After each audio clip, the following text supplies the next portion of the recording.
सारे स्टूडेंट बहुत ही अच्छे होंगे। ठीक है, चलिए तो हम लोग क्लास को स्टार्ट करें। हाँ, तो आज की क्लास में क्या बात करने वाले थे, जैसा कि इससे पहले की क्लास में आप लोगों का जो डिस्कशन हो रहा था वो क्लोरोप्लास्ट के बारे में, प्लास्टर के बारे में बात कर रहे थे। ठीक है, तो प्लास्टर में मैंने आपको बहुत सारी चीजें बता दिया था। ठीक है, आपका जो बचा था लास्ट टॉपिक वो जो बचा था आपका बचा था क्लोरोप्लास्ट। ठीक है, प्लास्टर कंप्लीट हो गया था, क्लोरोप्लास्ट बचा हुआ था। तो क्लोरोप्लास्ट क्या होता है इसके बारे में हम लोग डिस्कशन करेंगे। ठीक है, कि क्या होता है ये क्लोरोप्लास्ट, हरित लवक किसे कहते हैं। जैसे कि मैंने आपको बताया था कि जो आपका प्लास्टिड होता है वो 3 टाइप्स के होते हैं। There are 3 types of plastid. ठीक है, ल्यूकोप्लास्ट, क्रोमोप्लास्ट और क्लोरोप्लास्ट। जिसमें से आपको ल्यूकोप्लास्ट के बारे में बता दिया गया था, क्रोमोप्लास्ट के बारे में बता दिया गया था, लास्ट आपका बचा था क्लोरोप्लास्ट। ठीक है, ल्यूकोप्लास्ट क्या होता है, जो कलरलेस होते हैं। क्रोमोप्लास्ट क्या होता है, जो कलरफुल होते हैं। और क्लोरोप्लास्ट क्या होता है, जो ग्रीन कलर का पिगमेंट देते हैं, जैसा कि क्लोरोफिल पिगमेंट होता है आपके क्लोरोप्लास्ट में। तो आज की क्लास में हम लोग बात करेंगे क्लोरोप्लास्ट के बारे में। तो welcome back my YouTube channel Prasad academy. So अगर आप हमारे चैनल पे नए आए हैं तो जल्दी से चैनल को सब्सक्राइब करिए। सब्सक्राइब करने के लिए मैं आपको इसलिए कह रही हूँ क्योंकि आपके पास वीडियो का नोटिफिकेशन सबसे पहले पहुंचे। ठीक है, चलिए तो देखिए, अगर हम बात करते हैं बेटा कि क्रोमोप्लास्ट, क्लोरोप्लास्ट और ल्यूकोप्लास्ट क्या है, तो मैंने आपको बताया था कि देखिए प्लास्टिड को हिंदी में क्या बोलते हैं, लवक बोलते हैं। इसका डिस्कवर सबसे पहले किसने किया था, तो मैंने आपको बताया था कि ईगल एक साइंटिस्ट थे जिन्होंने इसका डिस्कवर किया था। ठीक है, और उसके बाद क्लोरोप्लास्ट को हिंदी में क्या बोलते हैं, हरित लवक बोलते हैं। ठीक है, क्लोरो का मतलब होता है हरित और प्लास्ट का मतलब होता है लवक, हरित लवक। ठीक है, याद रखेंगे। अच्छा, उसके बाद देखिए हमें क्या क्या जानना है क्लोरोप्लास्ट के बारे में। क्लोरोप्लास्ट माइटोकॉन्ड्रिया की तरह एक ऑर्गेनेल्स होता है, लेकिन ये थोड़ा सा डिफरेंट होता है। वो क्या करता है, एनर्जी प्रोवाइड करता है, लेकिन जो उसका स्ट्रक्चर होता है वो थोड़ा सा मिलता जुलता रहता है। ठीक है, जैसा कि अगर हम बात करें कि यहाँ पे देखिए लिखा हुआ है it is a double membrane found cell organelles. ठीक है, आपका जो क्लोरोप्लास्ट होता है वो डबल मेम्ब्रेन स्ट्रक्चर होता है। और माइटोकॉन्ड्रिया में मैंने आपको बताया था कि आपका माइटोकॉन्ड्रिया भी जो होता है वो डबल मेम्ब्रेन स्ट्रक्चर होता है। वैसे ही आपका क्लोरोप्लास्ट भी कैसा होता है, डबल मेम्ब्रेन स्ट्रक्चर होता है। ठीक है, अच्छा, उसके बाद आपको क्या याद रखना है क्लोरोप्लास्ट में, जैसे कि मैंने बताया कि this membrane are called outer membrane and inner membrane. ठीक है, मतलब कि डबल मेम्ब्रेन स्ट्रक्चर होता है, एक आउटर मेम्ब्रेन होता है बेटा, एक इनर मेम्ब्रेन होता है। ठीक है, एक आपका आउटर मेम्ब्रेन हो जाएगा और एक आपका कौन सा हो जाएगा, इनर मेम्ब्रेन हो जाएगा। ठीक है, अच्छा, उसके बाद देखिए यहाँ पे लिखा है substance present inside the inner membrane is called stroma. जो आपका इनर मेम्ब्रेन होता है उसे हम लोग क्या कहते हैं, स्ट्रोमा के नाम से जानते हैं। ठीक है, किसके नाम से जानते हैं बेटा, स्ट्रोमा के नाम से जानते हैं। और याद करिए मैंने आपको जब माइटोकॉन्ड्रिया पढ़ाया था तो माइटोकॉन्ड्रिया में मैंने आपको बताया था कि इसके भी डबल मेम्ब्रेन होते हैं, एक आउटर मेम्ब्रेन होता है, एक इनर मेम्ब्रेन होता है। ठीक है, और मैंने आपको बताया था कि जो इनर मेम्ब्रेन होते हैं उसको हम लोग किसके नाम से जानते हैं, क्रिस्टी के नाम से जानते हैं। वैसे ही आपका जो ये इनर मेम्ब्रेन होता है, ठीक है, यहाँ पे लिखा हुआ है कि inner membrane is called stroma. वैसे ही इसे हम लोग किसके नाम से जानेंगे, स्ट्रोमा के नाम से जानेंगे। ठीक है, लेकिन इसका स्ट्रक्चर आपका ऐसे ही बना रहता है, लेकिन यहाँ पे जो माइटोकॉन्ड्रिया होता है उसका स्ट्रक्चर कुछ वलयाकार आकार का होता है, कुछ इस तरीके से। आई बात समझ में। ठीक है, उसके बाद बेटा आपको ध्यान देना है कि some complex structure are present in stroma called thylakoids. ठीक है, मतलब कि जो स्ट्रोमा होता है उसके अंदर थैलेकोइड्स होते हैं। ठीक है, कुछ छोटे छोटे थैलेकोइड्स लगे होते हैं। ठीक है, आपको याद रखना है, मैंने आपको बताया, ठीक है, मैंने आपको बताया कि जो आपके स्ट्रोमा में कुछ ऐसा संरचना होता है जिन्हें हम क्या कहते हैं, थाइलोकोइड्स कहते हैं। ठीक है बेटा, तो थाइलोकोइड्स क्या होते हैं, कुछ इस तरीके से स्ट्रक्चर बने होते हैं। ठीक है, कुछ इस तरीके से स्ट्रक्चर बने होते हैं। थाइलोकोइड्स कुछ ऐसे इसमें लगे होते हैं। ठीक है, ऐसे इसमें थाइलोकोइड्स लगे होते हैं। ठीक है, याद रखेंगे आप लोग, ये आपका कुछ इस तरीके से थाइलोकोइड्स एक दूसरे से क्या होते हैं, अटैच होते हैं। तो इसे हम लोग क्या कहते हैं, थाइलोकोइड्स कहते हैं।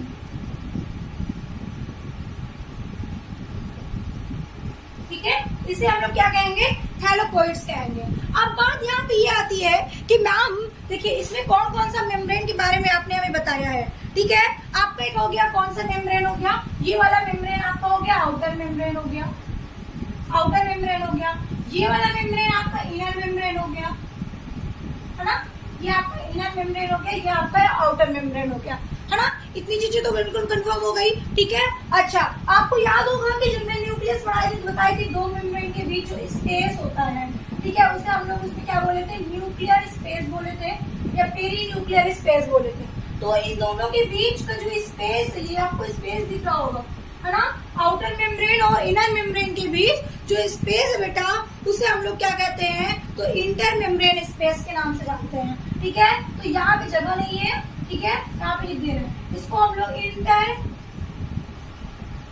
इंटर मेम्ब्रेन स्पेस कहेंगे, ठीक है, याद रखेंगे आप लोग, इंटर मेम्ब्रेन स्पेस के नाम से इसे हम लोग जानते हैं, ठीक है। अच्छा, उसके अलावा देखिए मैंने आपको क्या बताया कि भैया दो मेम्ब्रेन होती है, इनर मेम्ब्रेन होती है, आउटर मेम्ब्रेन होती है, ठीक है। उसके बाद मैंने बताया कि जो आपके अंदर स्ट्रोमा होता है, स्ट्रोमा के अंदर कुछ इस तरीके से संरचना बनी होती है जिसे आप लोग क्या बोलते हो, थैलेकोइड्स कहते हो, ठीक है। और ये जो लाइन वाला बना होता है, जो लाइनिंग होती है, ये तो जुड़ा हुआ होता है थैलेकोइड्स, है ना, तो जो लाइन वाला होता है, इस तरफ कर दे रहे हैं ना, चलो वहां नहीं दिख रहा है, यहाँ पे अलग से स्ट्रक्चर बना हुआ है, ठीक है, जगह नहीं है वहां,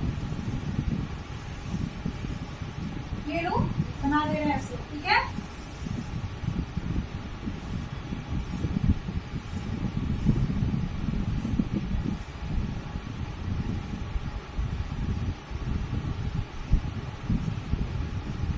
कुछ इस तरीके से जुड़े होते हैं, ठीक है। तो ये जो जुड़े होते हैं भाई, ऐसा स्ट्रक्चर, ठीक है। अब इसी तरह तुम लोग भी मत बना लेना, गोला गोला होता है, अच्छे से बनाना, ठीक है, एक दूसरे से ये अटैच होते हैं, ठीक है।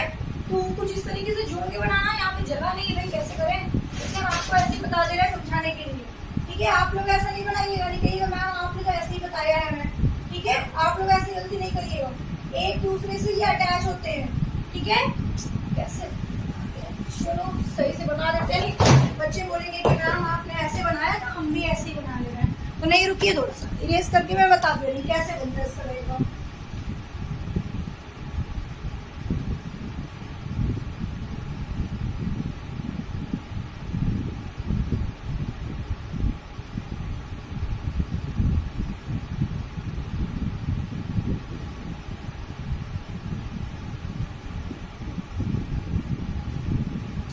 देखिए इसका स्ट्रक्चर बना दो, मुझे ये थोड़ा सा,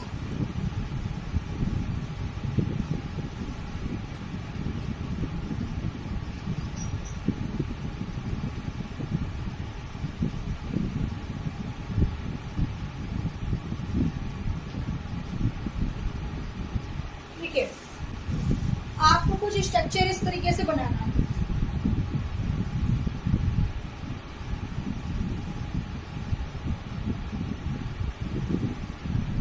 ठीक, गोला सा बनाइएगा, जैसे जैसे बना रहे हैं वैसे वैसे आप लोग भी बनाते जाइएगा, ये, ठीक है, ऐसा बनाइएगा। ये आपको क्या हो जाएगा, ये आपका आउटर मेम्ब्रेन हो जाएगा,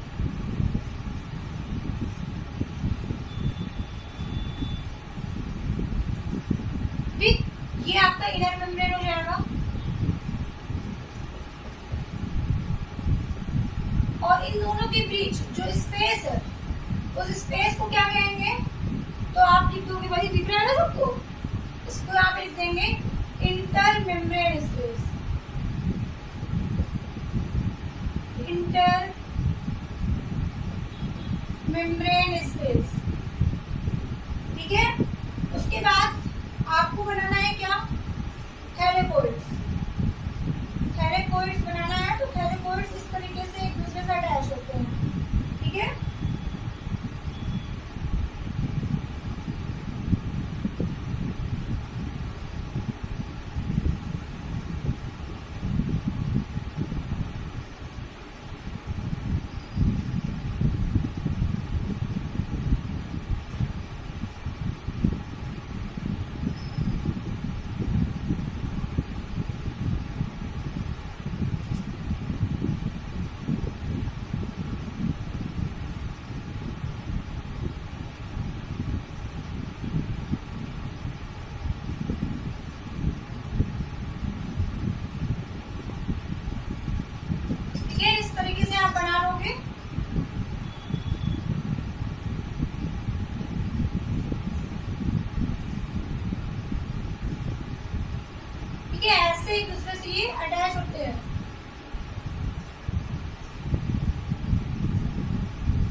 ठीक है, अपने से अच्छे से बना लेना भाई, बना नहीं है सही से स्ट्रक्चर, ठीक है।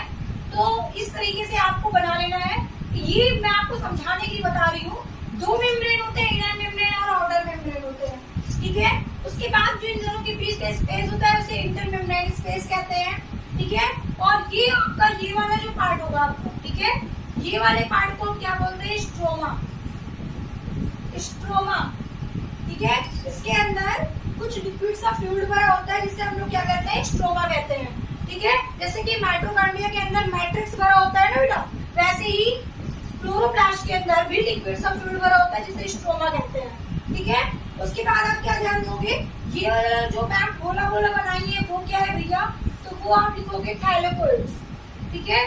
ये आपका हो जाएगा थैलेकोइड्स, ठीक है, आई बात समझ में। उसके बाद देखिए, उसके बाद आपको ध्यान देना है कि यहाँ पे कुछ चीजें और भी होते हैं। क्या, ये जो लाइनिंग वाली लाइन है जो एक दूसरे से अटैच है उसको क्या बोलते हैं, तो आपको बताना है, उसको बोलते हैं लैमेला। क्या बोलते हैं बेटा, लैमेला, ठीक है। तो आपको इतनी चीजें ध्यान देनी है, इतनी चीजें आपको ध्यान देनी है, ठीक है। तो ये आपका हो जाएगा भैया, क्या हो जाएगा, थैलेकोइड्स हो जाएगा, ठीक है।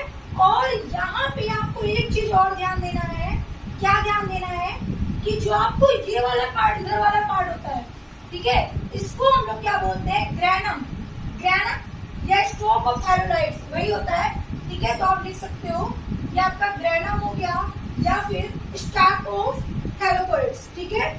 ये थैलोकोइड्स, स्टॉक ऑफ थैलोकोइड्स वही लिख सकते हो, ठीक है। तो इतनी चीजें आपको समझनी है डायग्राम में, ठीक है। इनर मेम्ब्रेन बेटा हो गया, आउटर मेम्ब्रेन हो गया आपका, इन दोनों के बीच का स्पेस इंटर मेम्ब्रेन स्पेस हो गया। जो गोला वाला पार्ट होगा वो थैलेकोइड्स होगा, जो किससे जुड़ा होता है, जो एक दूसरे से अटैच होता है, किससे, लैमेला से अटैच होता है, ठीक है। इसके अंदर लिक्विड सा फील्ड होता है, तो कौन से मेम्ब्रेन के अंदर, तो भैया जो आउटर मेम्ब्रेन, इनर मेम्ब्रेन होता है उसके अंदर लिक्विड सा फ्लूइड होता है जिसे स्ट्रोमा के नाम से जानते हैं। बात समझ में आई आपको, ठीक है। तो भैया देखो यहाँ पे साफ साफ लिखा है कि some complex structure are present in stroma called thylakoids. Stroma के अंदर जो स्ट्रक्चर बना होता है कुछ गोला सा, उसे हम लोग क्या बोलते हैं, थैलेकोइड्स बोलते हैं, ठीक है। थैलेकोइड्स आर 2 टाइप्स। थैलेकोइड्स जो होता है आपका 2 टाइप्स का होता है, ग्रैनम होता है, एक इंटरग्रैनम होता है, लैमेला, मतलब इंटरग्रैनम को ही लैमेला के नाम से जानते हैं। आई बात समझ में। तो बेटा देखिए ग्रैनम और लैमेला क्या होता है आप देखना ध्यान से। देखो मैंने आपको यहाँ भी बताया कि लैमेला होता है, कौन सा बताया था, जो मतलब कि आपका एक क्या होता है, ग्रैनम होता है, इंटरग्रैनम होता है, मतलब कि ग्रैनम और लैमेला होता है, ठीक है। तो ये आपका ग्रैनम वाला पार्ट, ये वाला पार्ट आपका ग्रैनम हो गया, और लैमेला ये वाला पार्ट हो गया। मतलब ये ग्रैनम और लैमेला एक दूसरे से क्या होते हैं, अटैच होते हैं, तो जुड़े होते हैं, ठीक है। गुच्छे के समान संरचनाएं होती हैं, ठीक है। तो देखिए ग्रैनम कह रहा है कि thylakoids are arranged like stock of points, ठीक है। ये मतलब कि कॉइन्स की तरह स्ट्रक्चर होती है कुछ इस तरीके से, जैसे यहाँ पे देख लीजिए आप बना हुआ है, ठीक है। तो जो कॉइन्स वाले स्ट्रक्चर्स होंगे उसको हम लोग क्या बोलेंगे भैया, उसको हम लोग ग्रैनम बोलेंगे, ठीक है। अच्छा सॉरी थैलेकोइड्स बोलेंगे, ठीक है। कह रहा है कि granum thylakoids are arranged like stock of coins, ठीक है। उसके बाद देखिए यहाँ पे दिया है intergranum, thylakoids are present between 2 granum and connect them, ठीक है। मतलब कहने का मतलब क्या है बेटा, यहाँ पे लिखा हुआ है कि थैलेकोइड्स जो आपके होते हैं सिक्कों के ढेर के समान होते हैं, जो एक दूसरे से क्या होते हैं, स्थिर होते हैं, एक दूसरे पे अटैच होते हैं, स्थिर होते हैं, ठीक है। और यहीं पे इंटरग्रैनम क्या कह रहा है, इंटरग्रैनम कह रहा है कि thylakoids are present between 2 granum and connect them, ठीक है। मतलब कि जो आपका ग्रैनम है, ठीक है, ग्रैनम है, उनके बीच में होता है, ठीक है, उनके बीच में होता है ये वाला इंटरग्रैनम। बात समझ में आ रही है, ठीक है। अब देखो यहाँ पे मेन आता है स्ट्रक्चर, तो मैंने आपको बता दिया बहुत सिंपल सा है, माइटोकॉन्ड्रिया का सेम स्ट्रक्चर आपका इसके जैसे है, बना भी लोगी लिख भी लोगी, ठीक है। और आपके एग्जाम में अगर आता है तो अगर आप नहीं लिख पाते हो और पूरा स्ट्रक्चर नाम के साथ मेंशन करते हो तो आपको फुल मार्क्स मिलने वाले हैं, ठीक है। अच्छा उसके बाद देखिए अगर फंक्शन की बात करते हैं तो इनका फंक्शन क्या होता है, क्लोरोप्लास्ट का मेन फंक्शन क्या होता है, इसे किचन ऑफ द सेल क्यों कहते हैं, क्या रीजन है जिसे किचन ऑफ द सेल कहते हैं। तो बेटा आपको मैं बता दूं कि देखिए सबसे पहले यहाँ पे लिखा है absorb light energy and convert into chemical energy, energy, ठीक है। ये मतलब कि लाइट एनर्जी को केमिकल एनर्जी में कन्वर्ट करते हैं। अच्छा, ये सब देखो आप ध्यान से समझना, जब आप लोग का फूड बनता है, फोटोसिंथेसिस का प्रोसेस जब होता है तो बिना क्लोरोफिल के फोटोसिंथेसिस नहीं हो सकता। करेक्ट, बिना फोटोसिंथेसिस के नहीं हो सकता है, क्लोरोफिल के नहीं हो सकता है। आपने वाटर लिया, हाँ लिया, प्लांट से वाटर लिया, ठीक है। एनवायरमेंट से आपने क्या ले लिया, कार्बन डाइऑक्साइड ले लिया। क्या ले लिया भैया, कार्बन डाइऑक्साइड ले लिया। अब किसकी उपस्थिति में आपने ये बनाया, किसकी उपस्थिति में, एक तो मैम सनलाइट की उपस्थिति में, ठीक है, सनलाइट की उपस्थिति में, और मैम क्लोरोप्लास्ट की उपस्थिति में।